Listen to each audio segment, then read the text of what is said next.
sebahagian sahabat radhiyallahu anhum menangis sebelum solat. Menangis seperti kehilangan dan kematian orang yang tersayang. Lalu para tabi'in tanya, kenapa menangis sebelum solat? Kenapa menangis sebelum puasa? Kenapa menangis sebelum kamu bersedekah? Kamu telah pun menangis. Pelik, tabi'in tengok pelik.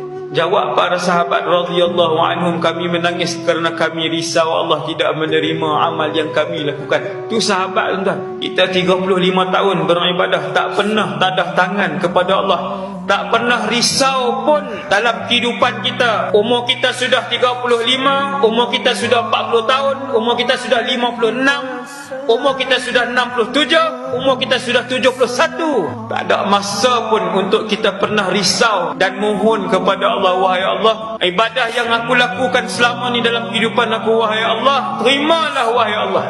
Kan Allah tak terima, ustaz? Jawab Sayyidina Ali radhiyallahu anhu bila orang tanya, kenapa kamu kelihatan menangis teresak-esak wahai Ali? Ali kata, kerana aku tak tahu apakah Allah menerima ataupun tidak amal-amal ibadah yang telah dikerjakan oleh